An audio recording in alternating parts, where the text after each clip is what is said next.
জনাব তারেক রহমানের নেতৃত্বে নতুন মন্ত্রিসভা গঠন হয়েছে, নতুন সরকার গঠন হয়েছে। আমরা দোয়া করব জনাব তারেক রহমানের নেতৃত্বে নতুন একটি বাংলাদেশ যেন বাংলাদেশিরা পায়, যেখানে হত্যাকারী থাকবে না, ধর্ষণকারী থাকবে না, চাঁদাবাজ থাকবে না, টেন্ডারবাজ থাকবে না, অন্যায় অত্যাচার জুলুমকারী থাকবে না।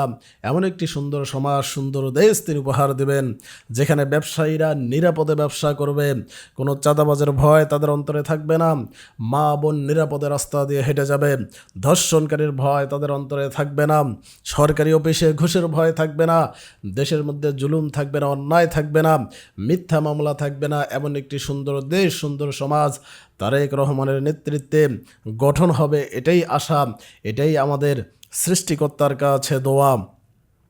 নতুন মন্ত্রিসভা গঠন হয়েছে। আমি মূলত একটু তাকিয়েছিলাম যে আমাদের শিক্ষামন্ত্রী কে হয়, কারণ একটি জাতি যদি শিক্ষায় দীক্ষায় এগিয়ে যেতে না পারে আর কোনো দিক থেকে ওই জাতি উন্নতি করতে পারে না। তো আমাদের নতুন শিক্ষামন্ত্রী হয়েছেন আনম এহসানুল হক মিলন। তার নেতৃত্বেই শিক্ষায় দীক্ষায় বাংলাদেশ অনেক দূরে এগিয়ে যাবে। উচ্চশিক্ষায় শিক্ষিত একটি জাতি এই দেশে গড়ে উঠবে ইনশাআল্লাহ।